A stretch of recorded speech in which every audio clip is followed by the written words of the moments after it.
It's Friday, the 5th of July, and this is the Hot Topics podcast.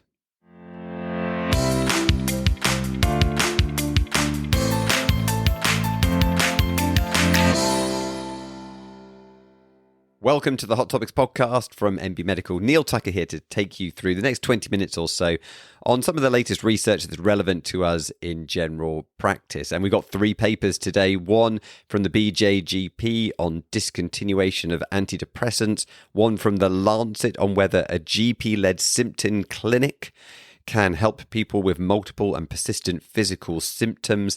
And we've got a population study in the BMJ looking at cardiovascular disease trends over the last 20 years. Now, we normally start with the news. Let me think, what's happened in the news recently? Oh yeah, we had a general election yesterday and we have a new government today. So Labour are in power. Keir Starmer is the Prime Minister, and Wes Streeting will he only just scraped through getting his seat, but he is going to be the next Health Secretary. What does all this mean for general practice? Who knows, but we'll find out over the next few years. I'm not going to talk about politics because you'll have had politics up to the eyeballs over the last few weeks. And for all I know, you're listening to this in 2029 and Nigel Farage has just got in power because of public disillusionment at Labour's failure to improve public services through lack of spending, stymied by global economic doldrums, driven by international populism and an upsurge in confrontations and war. Blimey, I've gone a bit dark already. We've only just got a new government. Let's be a bit more positive. Let's see what happens, and I'll try and get more sleep. That, a cup of tea and a biscuit normally sorts me out. Of course, while we're on the subject of politics, in the world of general practice, debate rages on about GP funding, physician associates, the role of the GMC as a regulator. The BMA are all over this at the moment. The RCGP have waded in as well. And I'm not going to talk at any length about that today because hopefully next week we'll be doing an interview with the chair of the GPC for England from the BMA. That is Katie Bramall-Stainer, who is a very impressive woman. We'll be talking to her and doing a special podcast in the next couple of weeks. I mustn't forget NB news. Things tend to quieten down a little bit for us over the kind of school holiday period. Yes, people, we are almost there. So I don't think we've got any more live courses coming up over the next few weeks, but as of September, we'll be hitting the ground running. We'll have our Pediatric and Child Health course. That's going to be on the 6th of September. That's a Friday. Then on the Saturday, the 7th, we've got our dermatology course. Looking forward a further week, we've got our mental health course. And then another week after that, we've got our brand new Hot Topics course for the autumn and winter 2024. So I and a few others are just writing that at the moment. Loads of great topics that we'll be talking about. So please do join us for that. Don't forget, we've got a whole host of content that's online and on demand, and particularly if you sign up for NB Plus, so that's our subscription service, just over £300 for a whole year, you can access all of that whenever you want to and join us on all those live courses as well. Okay, let's get on with the research and to our first paper in the BJGP. So this is titled, What Helps and What Hinders Antidepressant Discontinuation? Qualitative Analysis of Patients' Experiences and Expectations. And I really enjoyed this paper. In fact, I liked it so much, I was trying to write a blog about it. So I did this blog. It's on the nbmedical.com website. I'll link it in the podcast description. And I was trying to weave together these 2 papers, this one from the BMJ and one which was a systematic review published in Addictive Behaviours Journal, which showed that the rate of discontinuation reactions after stopping antidepressants may be not as high as have been reported in the past.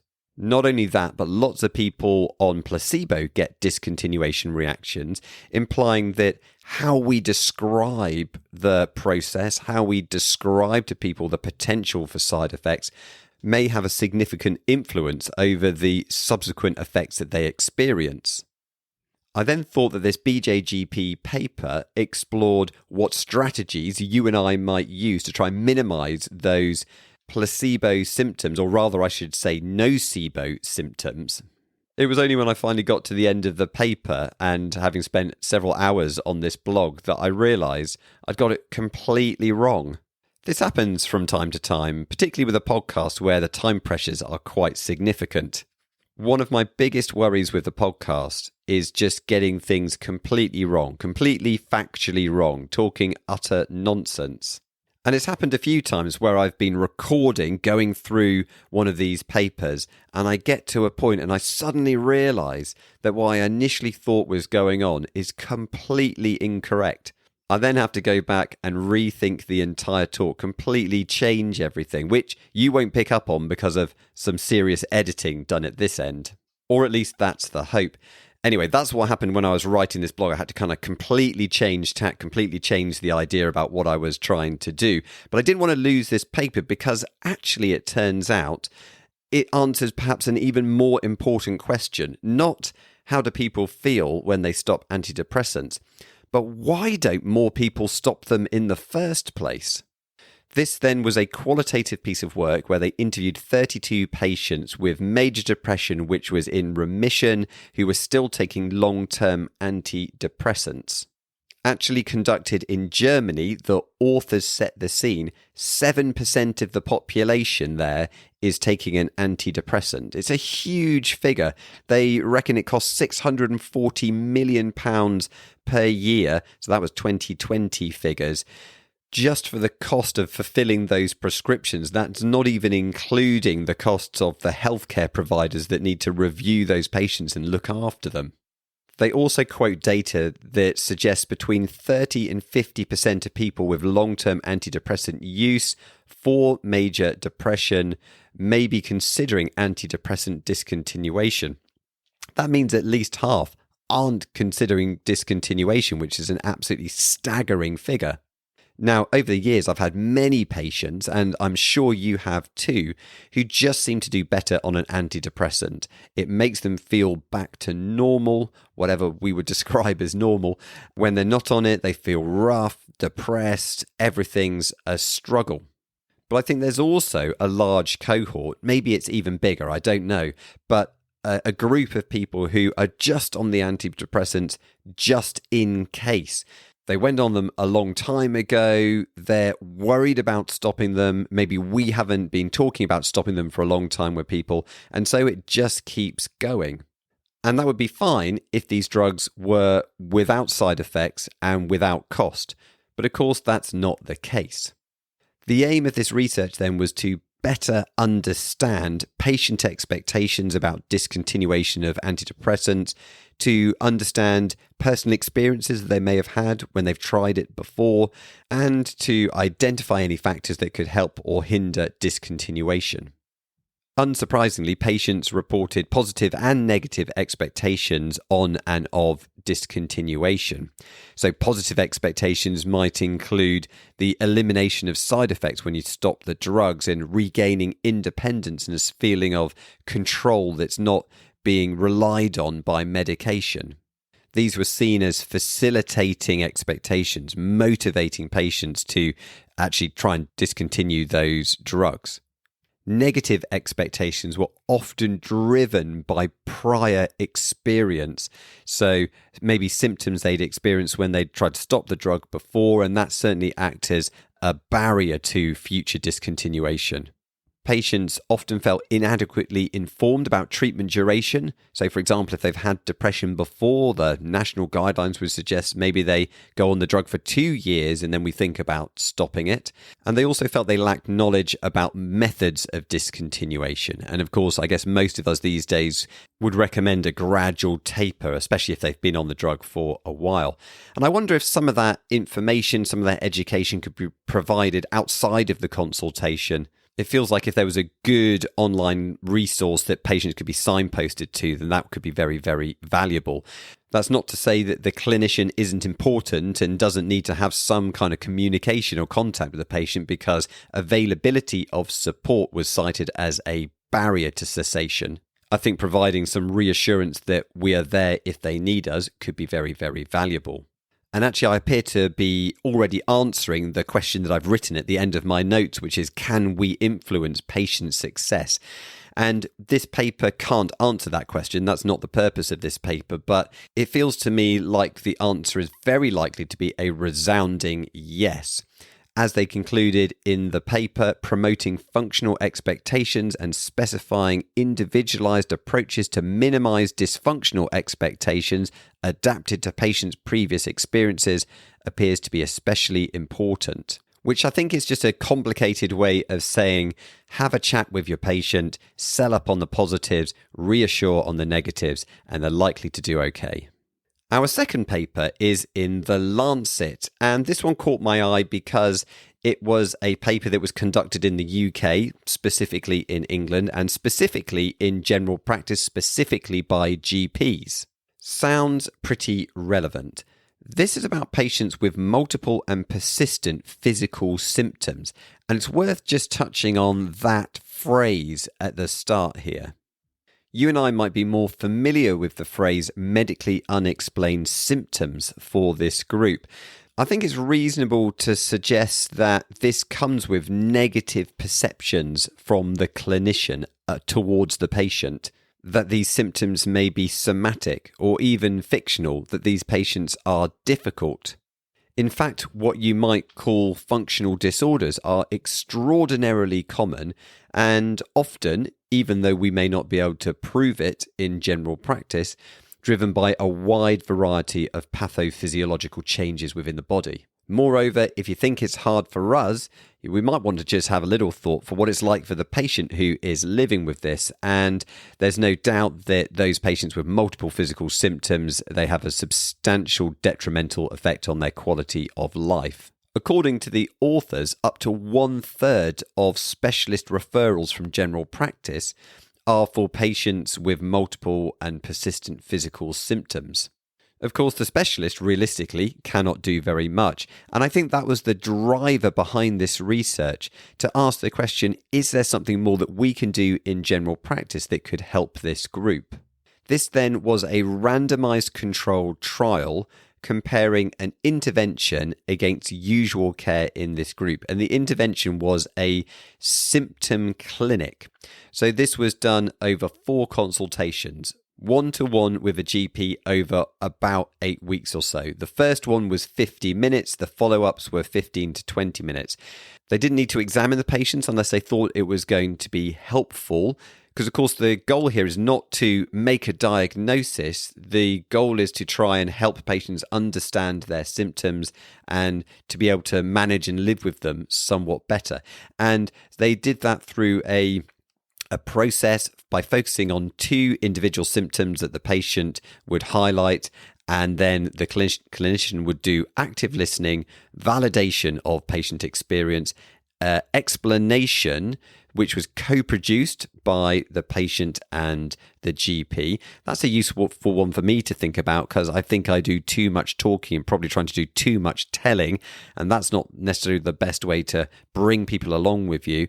And then the action they undertook was to talk about symptom management techniques and learning with consolidating the new skills and knowledge that the person has gained, and hope that and then translates into an improvement in their symptoms and quality of life. Whether it worked or not was then measured by a difference in a PHQ-15 score checked before and after the intervention. So the PHQ-15 questionnaire is one that's dedicated towards assessing for somatic symptoms. That then was the primary outcome, difference in PHQ-15 scores at 52 weeks compared with before intervention. Secondary outcomes were looking at quality of life, depression and anxiety markers, and also healthcare use. They recruited 354 patients, split 50-50 between the intervention and usual care. Broad inclusion criteria, so they were trying to make this a pragmatic study, including as many people as they could, making it really real world. This was done over 108 GP practices, although not all of those practices would have had clinicians trained to deliver this intervention, because those GPs did need specific training, and so they had a small number of them that they recruited, who then presumably went round and did these little clinics. Initially, the idea was that it would all be face-to-face, and then the pandemic happened in the middle of this, and they had to move to remote consulting, either video or telephone calls. Impressively, for this style of intervention, 69% of patients attended all 4 of these sessions. That seems pretty favourable to me. And the results did show a small improvement in scores for the usual care group, but a better improvement in the active treatment group. So they had a 1.82 difference in their PHQ-15 score, which was statistically significant. Not only that, but that's a persistent benefit because that's measured at 9 or 10 months after they've completed their intervention. So far, it sounds pretty promising, but the big question here is, whilst it may be statistically significant, that difference, which doesn't sound huge, is it actually clinically important? Well, the authors do note that a difference of 2.3 on this PHQ-15 score is felt to be clinically meaningful. They do say that that number falls inside the confidence intervals of their reported difference, but let's be honest, that feels like a bit of a stretch to me. I think perhaps you could argue that if you excluded those patients who dropped out, so this is a group that just is clearly not in the right place to be engaging with this type of intervention. If you removed those from this data and you just analysed those that did keep coming, that did want to engage, the results may well then be a bit more favourable. The authors concluded that our symptom-clinic intervention, which focused on explaining persistent symptoms to participants in order to support self-management, led to sustained improvement in multiple and persistent physical symptoms, which is perhaps a surprisingly positive interpretation given the lack of demonstrable clinical benefit compared with usual care. Is it worth the extra time and training required? Well, I'll let you make your own minds up about that. I wonder if with careful patient selection, you could actually make a benefit to the rest. Given the negative effects on life for these patients and given the frustration that we often feel at not being able to actually improve things for them, maybe it's worth a shot. The authors do comment that further work is needed before it should be integrated into general practice, which is lucky for you if you are in the world of research and you're looking for further work. Finally, we have the BMJ, and this paper is Trends in Cardiovascular Disease Incidence Among 22 million people. That's a lot of people in the UK over 20 years between 2000 and 2019. This is a number crunching studies, no clinics or interviews here. They've pulled data out of our GP systems and done this population-based study, looking over this timescale for new episodes of cardiovascular disease. What's really interesting here is that they have shown substantial improvements in atherosclerotic cardiovascular disease. So rates of coronary heart disease and stroke have fallen over that 20 years by 30%. That's really impressive. And sure, I appreciate that general practice cannot claim to be the sole reason behind that fall, but I'm sure we play more than just a small part in those improvements. But what's really interesting is while those rates of atherosclerotic cardiovascular disease have gone down, the overall cardiovascular burden remains the same. And that's because we're now seeing more patients with arrhythmias, valvular disease, and venous thromboembolism. It seems if you save a person's life by preventing a heart attack or a stroke, they're going to get something else. This shouldn't surprise us as we successfully keep people alive longer. An aging heart will wear out and go wrong in a variety of ways. Does that mean we should just give up? No, of course not. These patients are still in a better position than if they died of a heart attack or been bedbound by a stroke. So get that BP down, get the statins up, slap them on a DOAC, inject them with a GLP-1 analog, a little touch of a SGLT2 inhibitor and then whack in a pacemaker, they'll live forever, at least until they break their hip.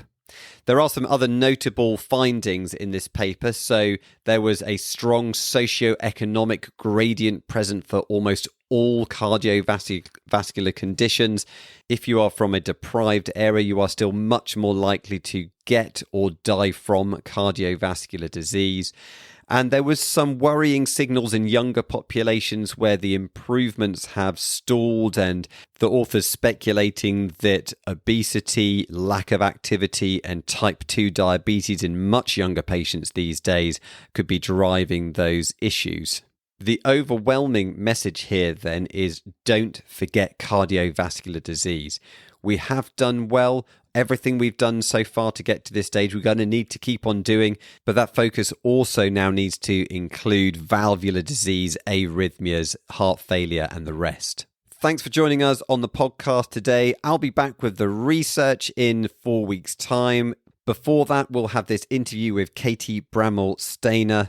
Treat yourself to a bit of medical education on nbmedical.com. You can always get in touch on hot topics at nbmedical.com. And I'll see you next time. Take care. Bye-bye.